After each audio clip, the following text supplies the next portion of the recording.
Sim, meus amigos, novamente de tabela na área. Sim, senhoras e senhores, chegamos. Edição 35 do programa de tabela. São 35 edições, parabéns, Renan. Parabéns pra todos nós aí, obrigado pra você que tá tendo paciência aí, acompanhando a gente. Agora eu parabenizo só no 40. 35 semanas ininterruptas, hein? Aí sim, agora só no 40 eu parabenizo de novo, tá? Certo. Hoje 5 em 5. Hoje a gente vai falar tudo da rodada 33, a rodada dos empates, né, Renan? Santos empatou com São Paulo, Palmeiras e Bahia, Corinthians e Inter, só empate pra gente falar hoje. Só empate, 4 gols, poucos gols, mas bastante coisa tática interessante. Foi até interessante essa rodada, não achei ruim não. Então fica ligado aí que você vai ouvir bastante dessa rodada interessante, segundo o Renan. A gente já volta. Ian cruzou, olha o Lázaro, golaço! Acabou! Gol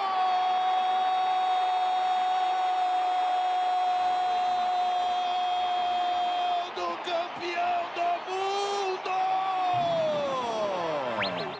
Começando de tabela, a gente vai, antes de mais nada, parabenizar a seleção Sub-17, né, Renan? Os meninos jovens aí da seleção venceram mais um Mundial. Parabéns pra essa garotada, né? Porra, cara, foi muito interessante o jogo, foi um jogo emocionante, um belo gol no final do jogo, né? Uma história bem marcante, com certeza vai ser um divisor de águas aí pra essa geração desses meninos aí. Vários daqui do Brasil, São Paulo, Palmeiras, Santos, o Flamengo, né? Muito carioca também. Essa geração promissora aí, 2002, 2003. Daqui uns 3 anos já deve ter alguns nomes aí na seleção, tomara. Tomara que no mínimo, né, Renan? Vamos esperar por ter mais aí, porque os meninos jogaram bem, manter essa pegada aí que um profissional podem repetir esse sucesso também. Falando em profissional, né, o Brasil que vem de amistoso com a Argentina, perdeu por 1-0 o gol do Messi no rebote do pênalti que ele bateu. O Alisson defendeu e ele pegou o rebote. A Argentina venceu o Brasil num jogo ruim, né, Renan? E amanhã tem Brasil e Coreia. O que dá pra esperar? Foi um jogo bem ruinzinho mesmo, bem paradão. A emoção ficou só no começo mesmo, com os 2 pênaltis, um convertido e o Brasil errado, né? Mais e um depois Jesus o jogo, errado. mais um Jesus errado, agora tem mais os pênaltis errados do que certos, né? Depois que foi pra Europa. E a seleção bem maçante mesmo, cara, muito dificuldade, o pessoal, o Tite já não é mais unanimidade, né? Muita gente já tá cogitando, técnico estrangeiro, falando de Renato Gaúcho. E acho que uma vitória é muito importante, né? Principalmente pro Tite, mas pra seleção toda aí, pra dar uma recuperada aí na autoestima. Você acha que se perder pra Coreia corre o risco dele cair? Acho que sim. Você acha que ele já pensou num plano B lá? Ah, cara, não vou nem palpitar, mas é tanto nome, né, cara? A gente conversava aí nos bastidores. É muito nome, não dá nem pra imaginar. Aqui no Brasil, talvez o mais forte é Renato Gaúcho, mas alguns nomes gringos também, né? O que seria uma surpresa. Não sei o que esperar não, né? CBF, cara. Impossível saber o que esperar. Vamos ver, vamos aguardar o resultado de amanhã e ver o que acontece com o Tite e com a seleção brasileira.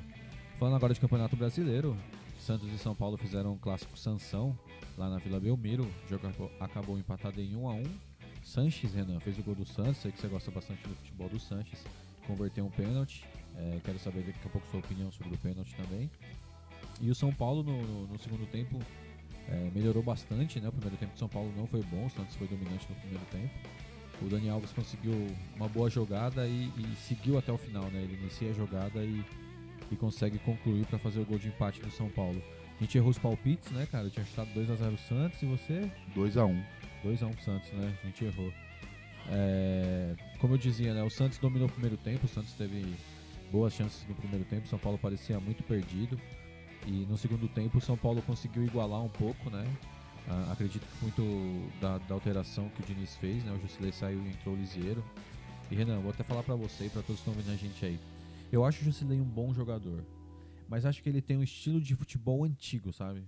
Com todo respeito aos clubes, mas eu acho que ele seria tipo um volante interessante no Bahia, no Fluminense ali, fazendo uma cobertura, mas acho que pro estilo do Diniz e pela mudança que eu vi nessa partida, com a entrada do Luziero, que é um jogador mais versátil, mais veloz, que participa mais do ataque, com mais visão de jogo, o São Paulo cresceu muito e foi só uma mudança de peça ali. Claro, além de toda a bronca que ele deve ter dado, né? A gente sabe que o Diniz não é um cara muito calmo. O São Paulo foi outro no segundo tempo e por isso conseguiu chegar no gol de empate. A gente esperava uma vitória do Santos. O empate é surpresa e pelo que você viu da partida foi justo? Pelo que eu vi da partida foi justo. E o empate é surpresa, assim. A maioria das pessoas colocavam o Santos como favorito, em casa né? Ainda, né? Jogando em casa, e o São Paulo com um retrospecto bem ruim fora de casa. Mais de 1000 dias sem ganhar um clássico fora de casa. É muito decepcionante esse dado pro São Paulo. Então, muitos qualquer técnicos, clássico... muitos jogadores, muitos times e não consegue ganhar, e a gente sabe que o problema é a diretoria. Né? E qualquer clássico, então, o São Paulo já carrega um peso a mais, né? Principalmente fora de casa. Mas enfim, eu queria começar só elogiando o Santos ali naquela ação contra o racismo, né? Lembrando a gente aqui que 75% das pessoas, dos homicídios, né, são de pessoas negras. Eu acho que é muito importante essa civilidade aí do futebol, né? Então, parabéns pro Santos pela campanha. É uma maneira que o clube tem, o futebol tem de interagir com a sociedade, né? Trocar cultura, né? Utilizar o futebol para coisas mais importantes, digamos Então, assim. qualquer coisa que os clubes façam nesse sentido, a gente sempre fala isso, quem ouve aí tá ligado. Né? A gente sempre gosta de comentar porque é a cultura do futebol, né? Agora, falando do jogo, foi um jogo interessante, né? O São Paulo colocou o Daniel Alves na meia-direita, né? Que nem a gente falava que gostaria de ver ele. Mesmo que isso custasse a saída do Antony, como o Antony estava suspenso e machucado, Foi uma ótima oportunidade, certa, né? E o Santos veio com uma formação tática mais tradicional, né? O lateral direito na lateral direita e o lateral esquerdo na lateral esquerda, né? Segundo o São Paulo, é até estranho. Tem lá o Felipe, né? Que é o Felipe Jonathan, que joga na meia esquerda, mas ele também é lateral, né? Mas jogou com o Jorge e tal, então foi bem tradicional o esquema, né? Logo de cara o jogo já acontece um pênalti, então já muda um pouco do que a gente imaginaria, do que o Santos faria, né? Pra você, pênalti, né, Renato? Eu acho que foi pênalti sim, cara. Foi um lance bem bizarro, pra ser sincero, né? Porque o Bruno Alves num toque frouxo, o Jusilei num domínio mais frouxo ainda. E aí, apesar da recuperação já estar lá na borda da área lá, o Arboleta dá um carrinho que não precisava dar, né? E aí tinha pega no pouca Evandro. chance de chegar na bola também, né? Pouquíssimo, sabe? Então, tipo, tem que pôr a culpa na... Nossa, uma infelicidade muito coletiva, né? Eu falei, nossa, não dá pra criticar só o Jusilei que perdeu a bola.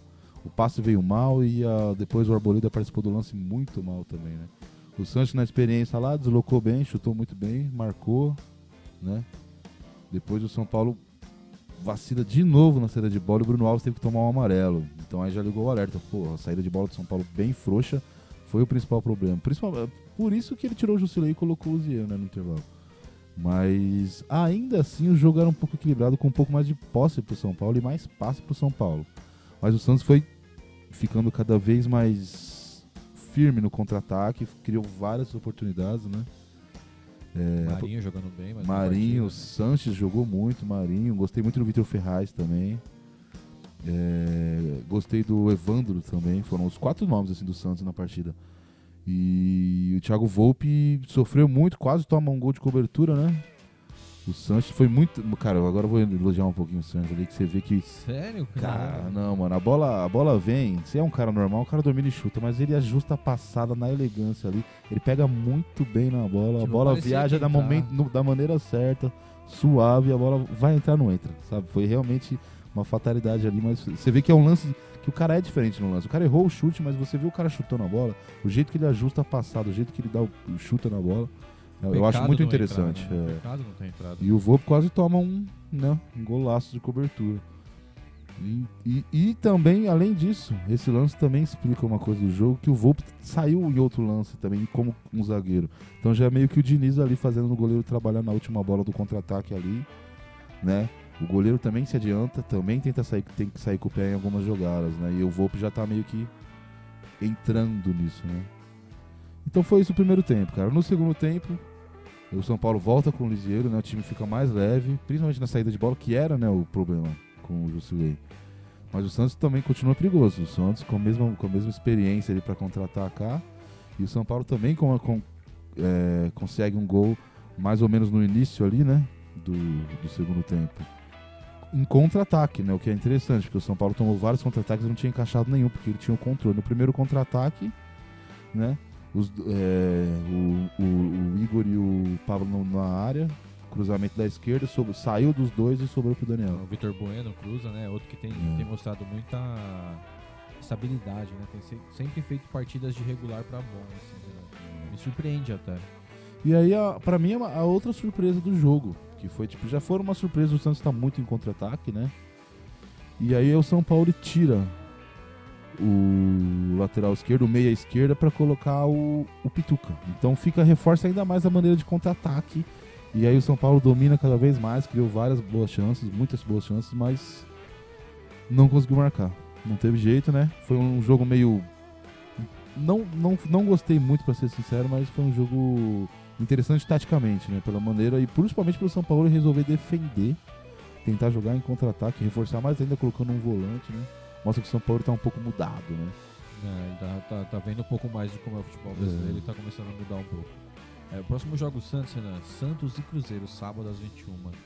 Para as pretensões do Santos, que é teoricamente correr atrás do Palmeiras para tentar ser vice-campeão, e o Cruzeiro que briga lá embaixo, né? Inclusive joga hoje, deve estar jogando já, se eu não me engano, enquanto a gente grava o programa, briga lá embaixo, e o Santos brigando lá em cima. O que esperar desse jogo do Santos aí? O Cruzeiro tá mais desesperado, né? Tá muito mais preocupado. Se o Cruzeiro não ganhar o jogo hoje, fica na borda do rebaixamento, né? E o Santos tá na dele. O Santos tá conseguindo os pontos aí, empatou em casa, mas já tem um espaçado pelo Grêmio, então tá jogando leve, que sabe que tá garantido na Libertadores. Tá 3 pontos do Palmeiras, vai jogar em casa. Achei muito estranho o Santos jogar em contra-ataque, mas vamos ver aí, cara. Eu ainda continuo botando uma fé no Santos e eu acho que dá Santos. O Santos deve ter a volta do Soteldo, né? O Soteldo que faz muita falta aí. Tem feito um belo campeonato brasileiro, deve ajudar bastante. Já o São Paulo, Renan, vai lá no Castelão enfrentar o Ceará domingo às 19. São Paulo correndo atrás do Grêmio agora, né? E essa rodada até acabou não sendo tão ruim pro São Paulo, porque o Corinthians e o Inter, que eram rivais ali direto, empataram. O empate do São Paulo, até que por ter sido fora de casa, não foi tão ruim. Lá no Castelão contra o Ceará, dá pro São Paulo vencer? Eu imagino que vai ser um empate. Mas, cara, eu acho que o São Paulo, a pretensão do São Paulo tem que ser a vitória, né? O São Paulo está em sexto, atrás do Atlético Paranaense também por número de pontos, mas o Atlético Paranaense é meio que um coringa, né? Então o São Paulo está sofrendo ali com o Inter e o Corinthians próximo demais. O Grêmio já abriu 6 pontos. Vai ser difícil chegar no Grêmio. Então a missão é meio que tentar se manter ali mesmo e não ganhar do Inter e Corinthians, né? Eu acho que vai ser empate, mas tinha que chegar para ganhar. Vamos aguardar e a gente fala tudo desse jogo na semana que vem. A gente vai fazer a nossa pausa, daqui a pouco a gente volta para falar de mais empates, Renan. Palmeiras e Bahia 1-1, Corinthians e Inter também empataram e ficaram no 0-0. Daqui a pouco a gente volta para falar desses 2 jogos, fica ligado aí.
Voltando com o de tabela, a gente vai falar de mais um empate. Palmeiras que empatou com o Bahia, fora de casa. O Bahia que foi o mandante nessa partida.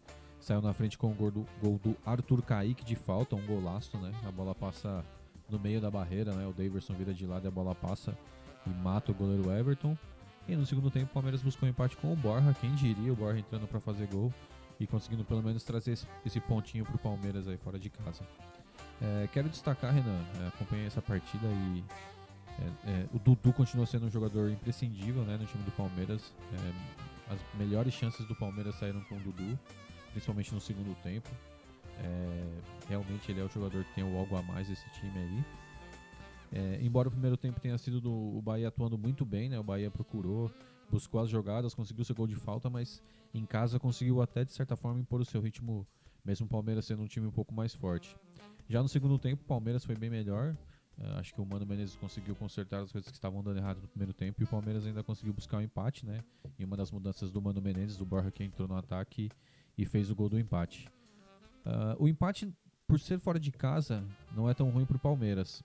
Mas na questão da pretensão do título, né, Renan? Acho que cada vez mais, assim, claro, pra gente já deixamos claro que o Flamengo é campeão. Mas pro Palmeiras ainda existe aquele fundo de esperança, mas com esse empate aí acho que vai ficando Já era, né? Já possível, era. né? O Flamengo pode ser campeão na próxima rodada. Acho que o Flamengo precisa de mais um ponto. Já era, né? Todo mundo sabe que já era. O Palmeiras tem essa ciência, né? Não tem muito próxima rodada, se o Palmeiras não vencer o Grêmio, acabou. O Flamengo já é campeão, porque o Flamengo teve o jogo com o Vasco antecipado, né? Então na próxima rodada o Flamengo pode ser campeão sem jogar. Quero ver de você, o que você achou dessa partida aí, Palmeiras e Bahia, cara? Bahia e Palmeiras. Bahia e Palmeiras, isso, né? A parte que eu mais gostei foi o começo. O começo foi muito promissor, né? O Palmeiras já chegou de cara, o Bahia também chegou em algumas finalizações. O jogo parecia muito promissor. Mas o Palmeiras foi ficando muito defensivo, né? O Bahia foi se impondo, foi dominando. O Everton, muito importante na partida, fez boas defesas para segurar, né? E o Bahia foi aumentando, foi criando o volume de jogo. Da metade pra frente o Palmeiras já era praticamente ineficaz, o ataque mesmo. Deixou muito a desejar. E o Bahia criou as chances até que no acréscimo, né? Numa falta. Eu acho que foi um erro do Daverson, porque ele deu espaço, ele pulou meio de lado, a bola passa por ele. Mata o Everton sem chance nenhuma pro Everton defender, né? Então foi assim que o Bahia conseguiu abrir o placar, porque tava difícil. Mesmo com grandes chances, né? O Everton estava indo muito bem. No segundo tempo, o Mano Menezes já coloca uma dobradinha, né? Já colocou o Borja e Lucas Lima, né? No lugar do Scarpa e do Daverson. Não entendi direito, mas talvez ele quisesse dar mais volume mesmo, mais força física, né?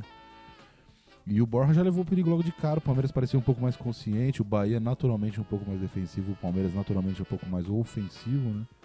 Boa jogada ali de troca de passe. O Borja dominou bem, girou bem, levou um perigo. A bola passou bem perto. E aí depois umas substituições no Bahia que eu não entendi, que ele tirou o Gilberto e o Elber, eles estavam indo bem no primeiro tempo. O Elber é um jogador veloz, né? Foi muito bem no primeiro tempo, criou várias chances. A jogada principal ali, uma das jogadas principais do Bahia logo no começo do jogo foi ele vindo pela direita. E o Gilberto, bem bom atacante, saíram os dois, entrou o Fernandão e o Luca. Não sei se a ideia era dar mais força na pressão de bola, igual o Mano Menezes tentou fazer. Mas eu não gostei, eu achei que perdeu um pouco do Elber e principalmente o Elber não era pra ter saído, né? E aí foi isso, o Palmeiras teve que correr mais atrás, começou a querer dominar mais. O Borja já tinha levado esse perigo, o Bruno Henrique quase marcou no chute por cima, aí na terceira entrou. O Borja chutou reto no cantinho, direto assim do Douglas, não foi um chute cruzado, foi um chute direto assim. E ele não conseguiu chegar, fez uma postura lá de goleiro, mas a bola surpreendeu, ele foi meio que num contrapé. Passar meio em cima do pé, colado na trave ali, né? Ele tentou premeditar mesmo, ele surpreendeu o Borja, foi muito bom. E depois do empate, cara, o jogo não mudou e o Palmeiras começou a criar muitas chances mesmo, poderia ter virado facilmente. Foi o melhor momento do Palmeiras na partida depois do gol, o Bahia se recuou demais. O Palmeiras tentou de várias formas e não conseguiu, ficou no 1-1 ali com um gostinho de derrota pro Palmeiras, principalmente pelo final do jogo. Apesar de um primeiro tempo muito abaixo, o final do jogo foi muito, muito volumoso de jogadas e o Palmeiras não conseguiu. O Palmeiras com esse empate, Renan, pra gente já fica distante do Flamengo. O próprio Dudu no final da partida falou, né, que a realidade do Palmeiras já não é mais brigar pelo título, ele também considera o Flamengo campeão. E ele acha que o time tem realmente se preocupar em se consolidar como vice-campeão, porque o Santos tá ali na cola.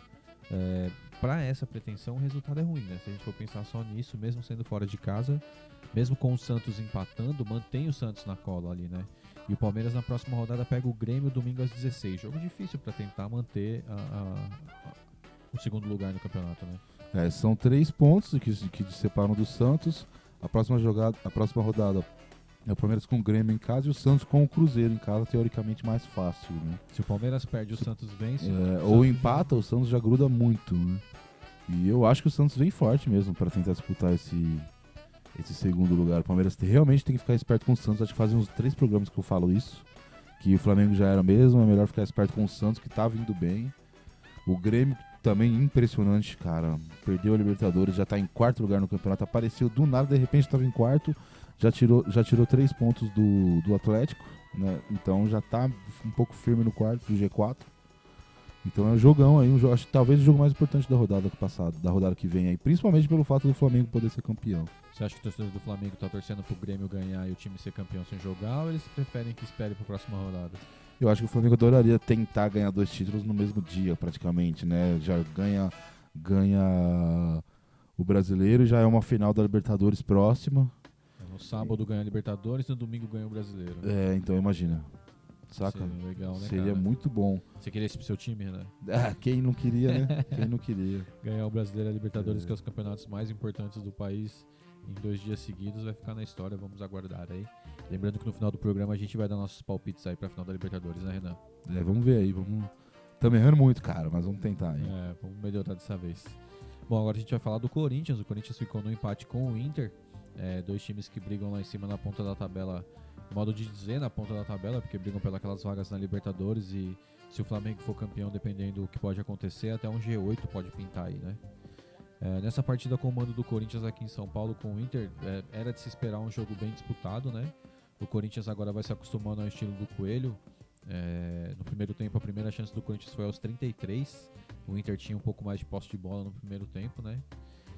Renan, queria destacar para você também o menino Janderson, jogando na ponta. Promissor, né? Um jogador jovem, vem ganhando mais oportunidades agora com o Coelho. E nessa partida do Inter, me lembrou muito o estilo do Romero. Assim, ó. O Janderson parece uma busca de um novo Romero do Corinthians.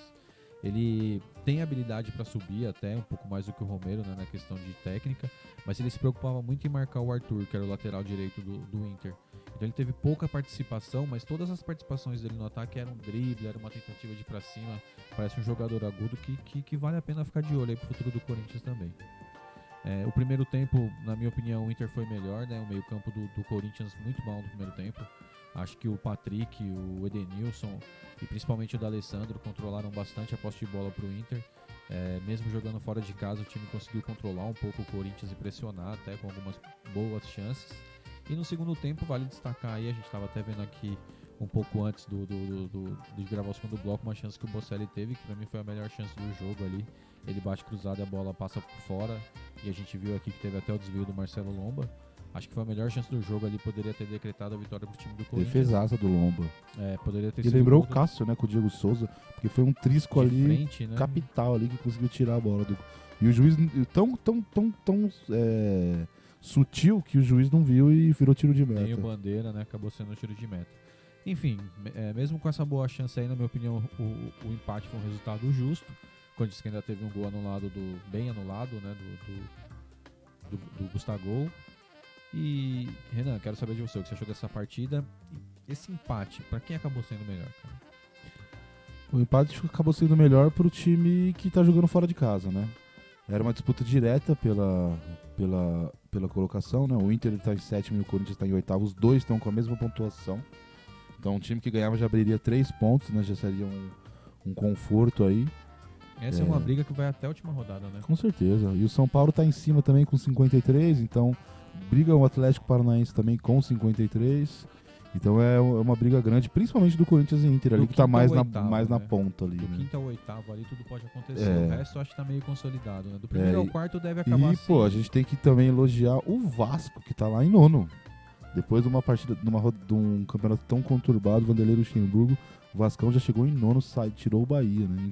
Impressionante o que o Vasco fez nesse segundo turno aí. Mas falando do jogo mesmo, você resumiu bem, cara. O Inter dominou o primeiro tempo, principalmente pelo estudo tático. Foi destaque pro Potker, que ele falou, né, na entrevista aqui. Jogou aberto, Ele, né? ele agradeceu a comissão técnica por ter explicado tão bem como é que o Corinthians joga, e eles travaram mesmo.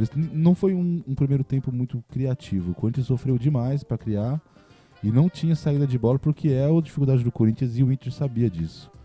Então o Inter pressionou a saída de bola, fez pressão fora de casa. O Corinthians se viu com muita dificuldade, e a maioria dos lances do Inter saíram assim, né? Com a bola recuperada já no campo de ataque, sem precisar muito de criação, né? Então foram algumas finalizações de fora da área, que o Corinthians também não é bobo, não dá espaço, né? O Cássio se mostrou muito seguro. Como sempre, né? Como sempre, mas o Corinthians foi dominado mesmo, assim, taticamente dominado pelo Inter. O Inter estava muito, muito esperto com o Corinthians. Essa nova disposição ofensiva, né, que era a mesma, era um Ralf enfiado entre os zagueiros, para ficar 3 zagueiros e os laterais abertos para fazer o ataque, né? Um pouco mais de liberdade, né? Antes era o Gabriel enfiado entre os zagueiros, era o Avelar pela esquerda da zaga, e o Gabriel ficava mais solto e tinha um atacante de ponta, né? Agora não, agora ele abriu os 2 laterais e puxa o primeiro volante e deixa o meio um pouco mais criativo. Não deu certo, de qualquer maneira não deu certo na saída de bola, né? E só depois dos 30 o Corinthians foi finalizar numa finalização muito comum, não teve nenhum tipo de perigo do Sornosa, né? E é isso, o Potker também teve uma grande jogada, acho que vale a pena destacar, que foi um chute bloqueado da zaga, que acho que foi o lance mais perigoso do Inter na partida, né? Que é o que vai na rede do lado de fora, né? Isso. Não, é um lance bloqueado, o zagueiro bloqueia. O da rede de fora, o lado de fora foi no segundo tempo, foi bom também. Mas tem um que o zagueiro bloqueia o chute, que era um chute muito perigoso, né? Passa, né? No segundo tempo abriu o time o Coelho, né? Tirou o Ralf, colocou o Cleison. Foi bem, o Cleison deu volume de jogo. O Inter continuou com esse ímpeto ofensivo e o Corinthians também. Então foi um jogo muito aberto de cara, assim, do segundo tempo, né? O Inter quase abriu o placar, num outro chute travado do Potker. O Corinthians respondeu com o Urso, né? Depois o Potker tentou mais uma vez, foi muito movimentado, mas aí conforme o tempo foi passando, o Inter foi se assentando, o Corinthians foi dominando as ações. Muitos lances o Corinthians criou, boa cabeçada do Urso, bons lances, dominou a segunda etapa. O Bocelli, que nem você falou, foi acho que o lance mais importante da partida. Ele finalizou do jeito certo e muitos méritos pro goleiro. Mérito pra movimentação do Bocelli também, né? Que ele gira e já consegue sair em posição legal e na frente do zagueiro. Exatamente, foi uma movimentação de centroavante mesmo, inteligente, bastante inteligente. Depois entra Guerreiro e Nico, no lado do Corinthians entra Gustavo e Love, o jogo melhora um pouco, mas nada muito. Aí só o lance mais assim destacável foi esse gol impedido do Gustavo mesmo. Enfim, primeiro tempo com o Inter muito estudado, não deixou o Corinthians jogar e conseguiu lances já no campo de ataque. No segundo tempo, bem aberto, porque o Inter continuou com a mesma postura e o Corinthians chegou para brigar. O Corinthians conseguiu dominar gradativamente no segundo tempo, foi muito perigoso, mas também não abriu o placar. E foi um jogo um pouco maçante, acho que o jogo mais ruinzinho dos 3, tá? 3 empates, mas esse talvez por ter sido 0x0 também, né? E pelo que apresentou as partidas mesmo, foi um jogo mais destrutivo, né? Umas táticas mais destrutivas. Bom, o próximo jogo do Corinthians é o Botafogo fora de casa, Renan, lá no Engenhão, às 18 horas. O que dá pra esperar do Timão nessa partida? Que nem eu disse, muito difícil avaliar um trabalho com 2, 3 jogos, né? A gente já entende que o Corinthians é um time que ataca mais, que tenta povoar mais o campo, que tem uma disposição tática que ataca com 7, não com 6, né? Não tem uma linha de 4 atrás, tem uma linha de 3 para fazer os ataques, mas tem muita dificuldade na saída de bola.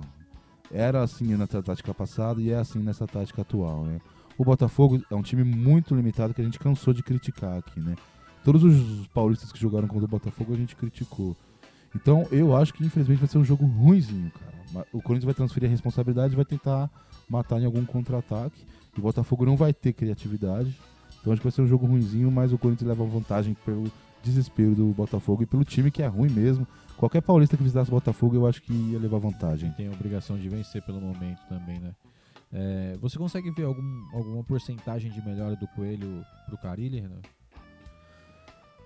Melhora em algum aspecto, que é um aspecto ofensivo mesmo, mas eu acho que é uma melhora um tanto quanto ilusória, porque não é um time consistente de criação. É um time que povoa mais o ataque e consegue atacar mais e dá espaço. O Inter contra-atacou o Corinthians. O Corinthians dá espaço. Se o Corinthians pegar um time bem organizado, vai sofrer, entendeu? Sofreu contra o Palmeiras um pouco. Então eu acho que é um time que tem que se desconfiar, né? Eu acho que muito do que você falou é em cima da tática do Inter é aquilo de deixar os zagueiros jogar. Deixa o Manuel livre com a bola, ele vai se desesperar no momento, né? Não vai ter uma qualidade, né? Quem será que fica na frente, né? Corinthians ou Inter? Chuta aí. Cara, muito difícil. Por isso O que eu Inter perguntei, também é um porque essa trabalho. eu sei que é boa. Velho, porque o Inter também num começo de trabalho com o Zé e Tabela deve influenciar um pouquinho. também não temos muita projeção positiva em relação ao Inter, né? E a tabela, pô, próximo jogo o Inter joga em casa, depois o Corinthians pega o Avaí, então já é meio que equilibrado nos próximos 3 jogos aí. Eu acho muito, muito, muito difícil essa pergunta, cara. Não, eu sou bom com perguntas difíceis, cara. Vamos deixar e vamos aguardar. Quando você tiver certeza, no próximo programa, qualquer coisa Ok. você fala depois de umas rodadas. Bom, pra gente ir encerrando o programa de hoje, vamos falar rapidinho aqui. Sabe que sábado tem a grande decisão da Libertadores. O forte time do Flamengo, a sensação do Campeonato Brasileiro e virtual campeão, vai enfrentar o River, né? O poderoso time argentino aí, que junto com o Boca são os 2 times mais fortes da Argentina. Renan, jogo único dessa vez no final da Libertadores, né? Flamengo e River vão se enfrentar fora do Brasil e fora da Argentina também, o que pra mim já é um absurdo, porque eu gosto de ida e volta. Acostumei com isso, né? Eu acho mais justo, né? Um jogo só, é um momento só, às vezes perdeu um jogador importante, às vezes simplesmente não é um bom dia. Eu acho que é mais justo 2 jogos. E seria legal o apoio da torcida 100% das duas, né, na sua casa. Até pra quem torce pro time ir fora do país pra ver. Fora a complicado. logística conturbada como a América Latina toda, tá? O Chile teve problema, né? E vai ser no Peru o jogo, né? O Chile teve problema e um monte de gente comprou passagem, perdeu dinheiro, uma O logística transtorno, completamente né? conturbada. Novamente, a Conmebol divulgou muito em cima a mudança. Tinha que ter tomado uma postura assim que aconteceram os problemas políticos no Chile, sabe? Então a logística perturba, então é uma final um tanto quanto burocrática, né? Né? Lá no Peru e... Não tem nada a ver com a história, digamos assim. É. Mas, Renan, diante de tudo isso, diante do momento do Flamengo, o tempo que o River tem pra se preparar aí e tudo que a gente sabe da dificuldade que é enfrentar um time argentino, o que dá pra esperar dessa final? Hoje eu fiz eu falei, a gente tava conversando aqui nos bastidores, cara, eu sei que vai ser um placar meio bunda mole, mas é 0x0. 0x0 vai pros pênaltis, Libertadores decidido nos pênaltis. Jogo do Flamengo com 0x0, Renan. Eu acho que é isso, eu acho que o River é um grande time, chegou na final de novo, é o 2º ano na final, 3º ano jogando muito bem a Libertadores, é um time preparado, tem talvez o melhor técnico da América Latina. E não tem tanta capacidade monetária, não tem tantos jogadores estrela, mas tem um grande time. Eu acho que o time vai vir estudado e vai conseguir fazer parelho com o Flamengo. Vai ser um jogo truncado e vai ser 0x0. Bom, diante de todo esse discurso do Renan aqui, eu quero dizer que minha opinião é diferente. Completamente, que eu também já sei a sua. Diferente. Completamente. Eu, como disse pro Renan, acho que jogo do Flamengo, independente contra quem seja, neste momento, acho que é difícil segurar esse ataque aí, né? Esse trio de ataque com o Arrascaeta, o Gabigol e o Bruno Henrique, pra mim, o melhor jogador do país no momento. Reconheço toda a força do River, né? Tenho todo o respeito, né? Já fiz o discurso de respeitar o time argentino e tudo mais antes de começar a partida. Mas acredito que nem o River vai conseguir parar o poderoso Flamengo. E eu vou deixar meu palpite de 2x1. 2x1, você deu um palpite maior, hein? Não, eu tinha feito algumas piadas aqui num 4x3, 4x2. 4x2. É que o Renan acha que vai ser 0x0 e eu acho que vai ter gol. Eu posso errar o palpite, mas eu acho que 0x0 não vai ser.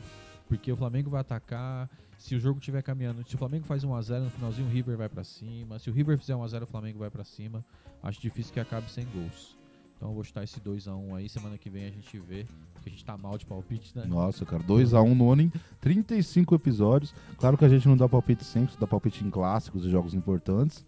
Mas tá 2x1 pra mim, cara. 3 palpites acertados Não, no vou acertar ano isso aí inteiro. pra gente empatar antes do final do ano, porque pelo menos agora a gente vai chutar diferente. Um chutando empate. Do jeito que a gente tem sorte, o River ganha de 1x0 e os dois erram, né? Nossa senhora.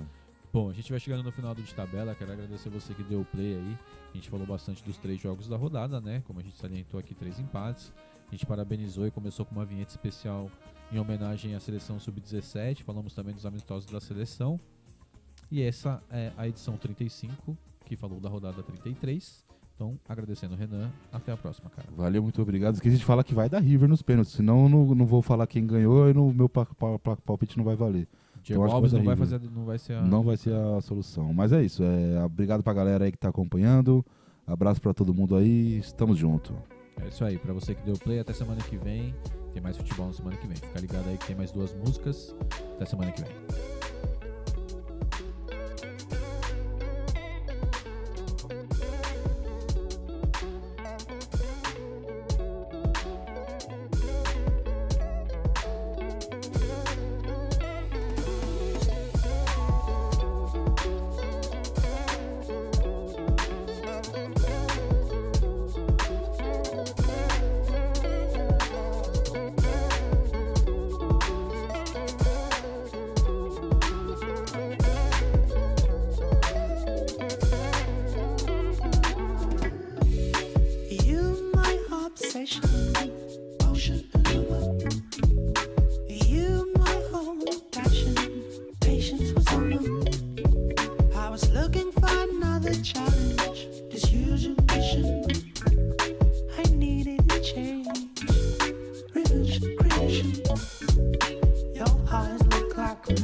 to stand by each other. You'll have to replace my first goodbye and find another.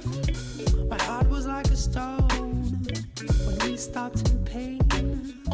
I felt like a clone, cold blood in my veins. Forgive my silence, this absence of time, the crime of distance, deception was mine. I keep a secret, a great adventure, a kind of regret. Could it have been future? Not going ahead, my hands play a touch. I'm taking this new gate, you bring me so much. Better give it up now somehow, but I'll never stop thinking of you. I better give it up now somehow, but I'll never